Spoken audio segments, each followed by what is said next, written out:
মুসলমান ভাইরারে আমার, আল্লাহ রব্বুল আলামিন যে সময় বন্দারে কবরের মধ্যে রাখা হয় তখন আল্লাহর পক্ষ থেকে ফেরেশতারা ওই বন্দা বান্দির সামনে আসে, আসিয়া জিজ্ঞাসা করে, রে বন্দা, তুই দুনিয়ার জমিন কার কথায় চলছিলে?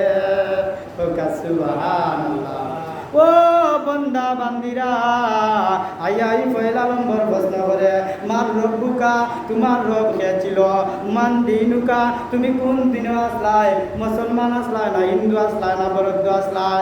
ওই সময় জিকাইব মান হাজার রাসূল, তুমি কারে অনুসরণ কইরা দুনিয়ার জমিনে চলছিলা?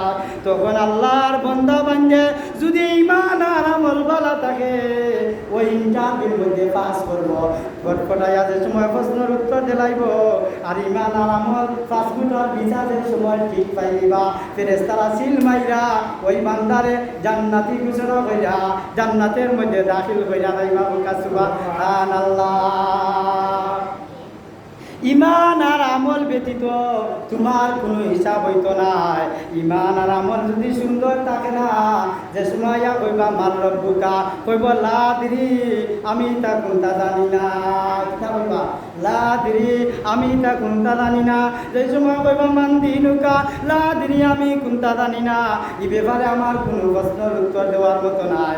আল্লাহর ফেরেশতারা তোমার সাথে সাথে লোহার বেরি পরাইয়া, আগুনের বেরি ভিন্দাইয়া, আগুনের মালা ভিন্দাইয়া আর টান্না টান্না জাহান্নামের মধ্যে গর্দনার মাঝে দইরা ধাক্কায়া ধাক্কায়া কইব, ওয়ান্তাজুল ইয়াউমা আইয়ুহাল মুজরিমুন। হে বান্দা, হে আল্লাহর বান্দি, আজকে জান্নাতের গেরান আর সুগেরান তুমি পাওয়ার যোগ্য না। জাহান্নামের দিকে গর্দনা দইরা টেলাইয়া টেলাইয়া অপমানিত কইরা পাছার মাঝে লাথি দিয়া জাহান্নামে না পৌঁছাইয়া দিব। কানাউজুবিল্লাহ। যেই সময় তোমার পাসপোর্টের ভিসার মাঝে সন্দেহ নকল ভিসা লাগি যায়, পাসপোর্টের মাঝে বেড়া থাকে, যেমনভাবে বিদেশে তোমারে পাস দেয় না তেমনভাবে আল্লাহর ফেরেশতারা জান্নাতের মধ্যে তোমারে পাস দিত নাই। কিতা করবো? দেখো তোমার ঈমান আর আমল, ঈমান হইল পাসপোর্ট আর আমল হইল ভিসা। পাসপোর্ট আর ভিসার মাঝে ঝামেলা, লাত মারিবা লাগব জাহান্নামে। যা জাহান্নামে, জান্নাত মারাইস না, তুই জান্নাত মারাইবার কাম করছ না। ঠিক কিনা করবা? এই সমস্ত গার যদি আমল আর ঈমান ঠিক করে যাইতে পারো, তোমার দুনিয়াতেও শান্তি, আখিরাতেও শান্তি। ঈমান আর আমল ঠিক করার রাস্তা আছে না নাই? ঈমান আর আমল ঠিক করার রাস্তা হইল গিয়া পয়লা নম্বর তুমি ঈমান আল্লাহর উপরে আনা। ঈমান আল্লাহ যা কিছু আদেশ করছেন সম্পূর্ণরূপে ঈমান আনা, যা কিছু নিষেধ করছেন এই সব রে মানার নাম হইল গিয়া ঈমান। ঈমান আনার পরে সাথে সাথে হইল আমল, আমলের নাম হইল গিয়া নামাজ।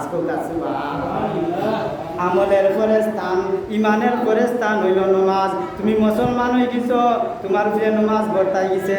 এখন আমরা যে নামাজ পড়ি, আমরা সীমানা, আমরা নামাজের বয়স জানার দরকার আছে না নাই? আমরা কোন সময় নামাজ পড়তাম?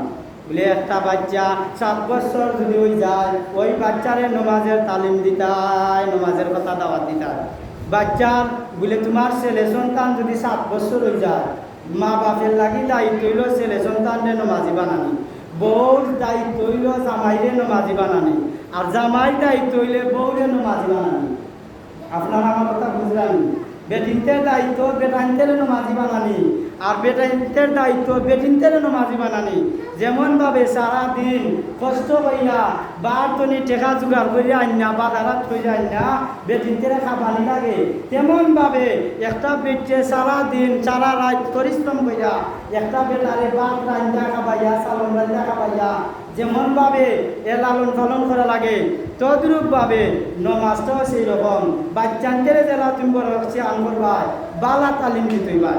তালিমের মধ্যে পয়লা নম্বর তালিম যে সময় বাচ্চার 7 বছর হয়ে দিব, আমরা 5 বছর হয়ে গেলে কিতা করি? স্কুলে ভর্তি করি। স্কুলে ভর্তি করি না করি না? জন্ম নিবন্ধন যদি ঠিক থাকে না, জন্ম নিবন্ধন গিয়া আবার ঠিক করি, অফিস আদালত দৌড়াদৌড়ি করি, আমার বাচ্চার জন্ম নিবন্ধন বানাও, স্কুলেও ভর্তি করতাম। কয় করতে করতাম? স্কুলেও ভর্তি করতাম, মাস্টার বানাইতাম, ডাক্তার বানাইতাম,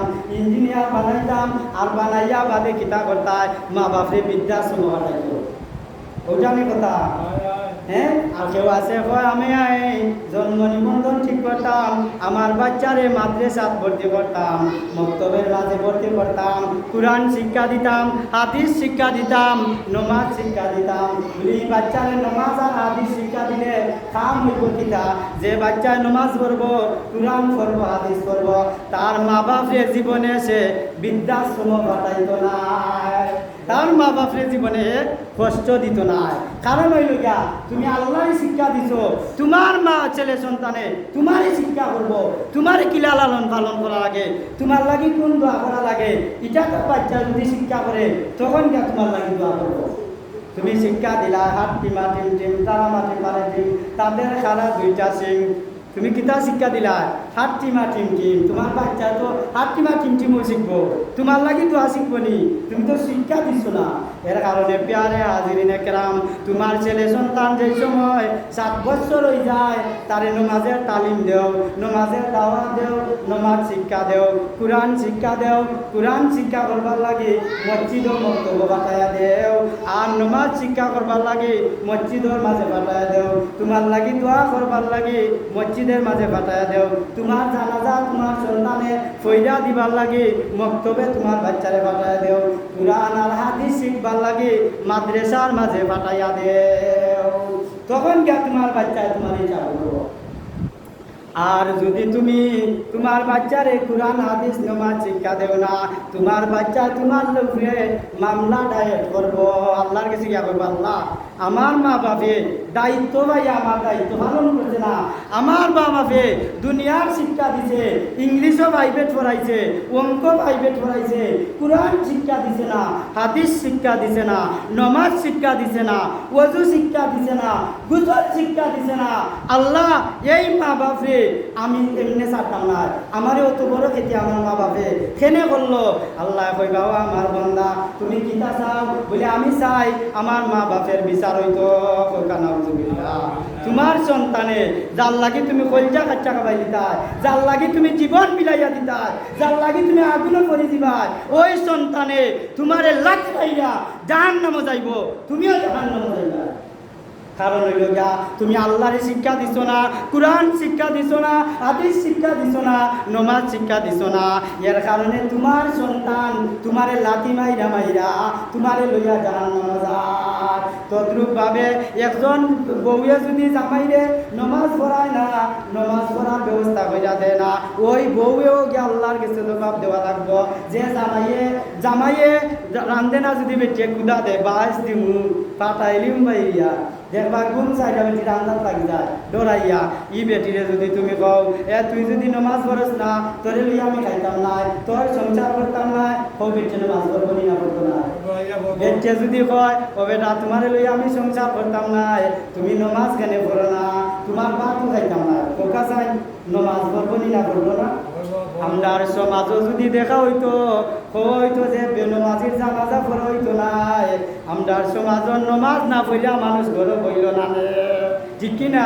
ইসলামও আদেশ আছে বেনমাজির নমাজ পড়া জানাজা পড়া যাইতো না, ইসলামে এরকম করা আদেশ আছে, কিন্তু দেখা গেছে আল্লাহ ইহসান করবার কথা বলছেন। আল্লাহ বলছেন আমার বন্দা একবার বুঝছেন আর একবার বুঝবো না, তোমরা আমাকে ইহসান করো, আমার বন্দারে আমি ভালোবাসি, আমার বন্দা একবার পারছে না আর একবার করবো। আল্লাহ কত দয়াবান, কত মেহেরবান। আল্লাহ যদি কইতা হে বন্দা বান্দিরা যে নমাজ পড়ে না তার জানাজা পড়িও না, যে নমাজ পড়ো না তার ঘর বইটি করো, ফোকা চাই নমাজ পড়া লাগবো না লাগতো না, লাগলো নে। এই সময় দেখা গেল নে মানছে আনা উজ্জাইয়া নমাজ পড়লো নে, এখানে আল্লাহর আদেশ। আজাব আইলে দেখবা যেমন করোনা ভাইরাস আইছি, সরকারে আইন করছে 5 জনের উপরে 6 জন মসজিদ পাইতা, তাই না? করোনা ভাইরাস সত্যি জীব এখন দেখা যায় 5 জন হয়ে গেছে, মসজিদ লাগাইলাম, শিক্ষারি লাগাই দিছি আমরা, মসজিদের শিক্ষারি বন্ধ করিয়া নমাজ পড়া লাগছে, মাইক বসে না ভাই নিয়ে আইব আইয়া দৌড়ি লিব। এখন দেখা যায় মানছে আইয়া মসজিদের বার ভরে গেছে, মাই নমাজ না পড়লে আল্লাহরে না ডাকলে করোনা ভাইরাসে পাইব, ইকান ধরাইয়া মানছে নমাজ বাড়ে পড়ছে নি না পড়ছে না, মসজিদের দ্বার খানে লাগানি হইলো, এর কারণে ইয়ার দ্বার ভাঙিলি তো আসিল ঘটনা হয়েছে। যে আমরা নমাজের গুরুত্ব দেই যে সময় কষ্ট পড়ে যায়, জীবনের গুরুত্ব দেই যে সময় কষ্ট পড়ে যায়, যে সময় আমরা দেখি আজাব আমরা রূপে পড়ে দিব, ওই সময় আমরা নমাজের গুরুত্ব দিই। ঠিক কিনা? ঠিক করে আমি কোনো কথা আমার সন্তানরে আমি নমাজি বানাইতাম, ওযু শিক্ষা দিতাম, নমাজ শিক্ষা দিতাম। যে সন্তান নমাজ হইব এই সন্তানে জীবনে মা বাপরে কষ্ট দিত না। কেনে আল্লাহ কইবা যে বন্দা আমি আল্লাহরে চিনাইছে, যে বান্দা আমি আল্লাহরে চিনাইছে, ই বন্দায় তারে বুনতো না। বোকা সুবহানাল্লাহ। আল্লাহ কইবারে বন্দা বান্দি আমি তোর সন্তানের দায়িত্ব নিলাম, তোর সন্তানে তোরে লালন পালন কইরা কই বড় দিব। ঠিক কিনা খোকা? এরকম আছে না? আচ্ছা কোনোদিন শুনছনি যে নমাজ পড়ে তার মা বাপে খাবায় না, যে নমাজ পড়ে তার মা বাপের লাগি দোয়া করে না, এরকমের কোনো ইতিহাস আমরার মাঝে নাই। যে নমাজ পড়ে সে বড়